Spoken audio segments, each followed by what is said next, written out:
आइए समझते हैं भौतिक परिवर्तन क्या है। भौतिक परिवर्तन ऐसे परिवर्तन जिसमें पदार्थ का रूप तो बदल जाता है किंतु उसका रासायनिक संगठन अपरिवर्तित रहता है, भौतिक परिवर्तन कहलाते हैं। इस प्रकार के परिवर्तनों में कोई नया पदार्थ नहीं बनता। आइए इस परिभाषा को थोड़ा और अच्छे से समझते हैं। इस परिभाषा में हमें 3 शब्दों पर विशेष ध्यान देना होगा। पहला रूप, दूसरा रासायनिक संगठन तथा तीसरा कोई नया पदार्थ बनना।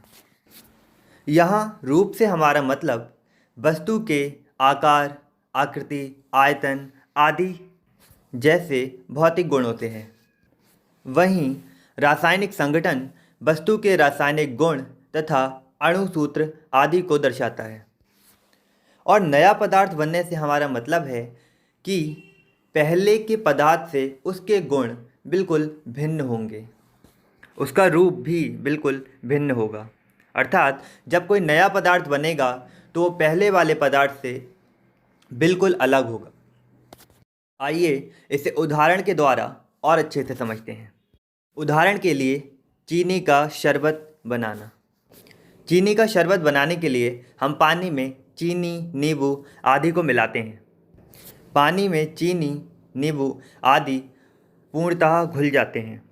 इससे पदार्थ का रूप तो बदल गया, लेकिन जब हम शरबत पीते हैं तो शरबत में नींबू, चीनी और पानी के ही गुण विद्यमान होते हैं।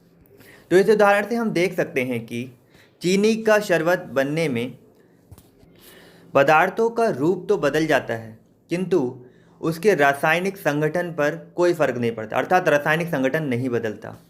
अतः यह एक भौतिक परिवर्तन है। इसी प्रकार कांच का टूटना भी एक भौतिक परिवर्तन है, क्योंकि कांच के टूटने से उसके आकार में तो परिवर्तन हो गया किंतु कोई नया पदार्थ नहीं बना। इसी प्रकार गुब्बारे का फटना, यह भी एक भौतिक परिवर्तन है, क्योंकि गुब्बारे के फटने से उसके अंदर की हवा बाहर निकल जाती है किंतु कोई नया पदार्थ नहीं बनता, केवल उसका रूप बदलता है, अर्थात उसका आकार बदल जाता है। अतः यह भी एक भौतिक परिवर्तन है। बर्फ़ का पिघलना एक भौतिक परिवर्तन है, क्योंकि बर्फ़ के पिघलने से बर्फ़ का रूप तो बदल जाता है, अर्थात उसका आकार और आकृति तो बदल जाती है किंतु कोई नया पदार्थ नहीं बनता। क्योंकि पानी को भी हम केमिकली H2O से प्रदर्शित करेंगे और बर्फ़ को भी केमिकली H2O सूत्र से ही दर्शाया जाएगा। इस प्रकार बर्फ़ से पानी बनने में कोई नया पदार्थ नहीं बना, अर्थात यह एक भौतिक परिवर्तन है। परिवर्तन जिसमें पदार्थ का रूप तो बदल जाए किंतु उसका रासायनिक संगठन ना बदले, अर्थात रासायनिक संगठन अपरिवर्तित रहे और इससे कोई नए प्रकार का पदार्थ ना बने, तो ऐसे प्रकार के परिवर्तन को भौतिक परिवर्तन कहेंगे। आइए अब बात करते हैं रासायनिक परिवर्तन की। रासायनिक परिवर्तन ऐसे परिवर्तन जिसमें पदार्थ का रूप तथा रासायनिक संगठन दोनों ही बदल जाते हैं, दोनों ही परिवर्तित हो जाते हैं, ऐसे परिवर्तन को रासायनिक परिवर्तन कहते हैं। इस प्रकार के परिवर्तनों में एक नया पदार्थ बनता है जो पहले वाले पदार्थ से बिल्कुल अलग होता है। आइए इसे उदाहरण के द्वारा समझते हैं। उदाहरण के लिए कागज़ का जलना एक रासायनिक परिवर्तन है, क्योंकि कागज़ के जलने के बाद उसका रूप तथा उसका रासायनिक संगठन पूरी तरह से परिवर्तित हो जाता है, पूरी तरह से परिवर्तित हो जाता है। अब इसमें वो गुण नहीं होते जो बिना जले कागज़ में थे, अर्थात इससे एक नया पदार्थ राख बन जाता है जो कि पहले वाले पदार्थ से बिल्कुल भिन्न है।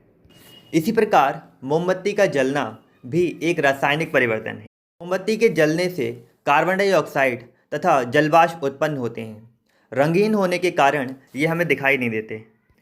इस प्रकार मोमबत्ती के जलने से कार्बन डाइऑक्साइड और जल बना जो कि पहले वाले पदार्थ से भिन्न है, अतः यह एक रासायनिक परिवर्तन है। इसी प्रकार दूध से दही बनना भी एक रासायनिक परिवर्तन है, क्योंकि दूध के गुण और दही के गुण बिल्कुल भिन्न होते हैं। चलिए इसे एक और उदाहरण से समझते हैं। खाने का पाचन। जब हम कुछ खाते हैं तो खाने से पहले उसका रूप अलग होता है, किंतु जब हम उसे खाते हैं और उसका पाचन हो जाता है तो उसका रासायनिक संगठन, उसका रूप बिल्कुल बदल जाता है। उसका एक सिग्निफिकेंट अमाउंट हमारी ऊर्जा में बदलता है तथा शेष वेस्ट के रूप में बाहर निकल जाता है। इस प्रकार खाने का पाचन भी एक रासायनिक परिवर्तन है। इस प्रकार आज की वीडियो में हमने जाना भौतिक परिवर्तन क्या है तथा रासायनिक परिवर्तन क्या है। अगर संक्षेप में कहें तो ऐसे सभी परिवर्तन जिसमें कोई नया पदार्थ नहीं बनता भौतिक परिवर्तन कहलाते हैं।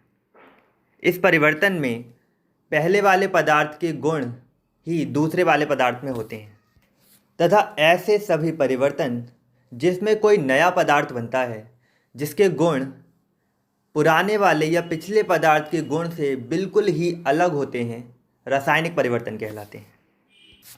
इन रासायनिक परिवर्तनों को ही आगे रासायनिक अभिक्रिया कहा जाता है, जिसके बारे में आने वाली वीडियोस में हम और अच्छे से जानेंगे। तब तक के लिए कीप स्टडीइंग।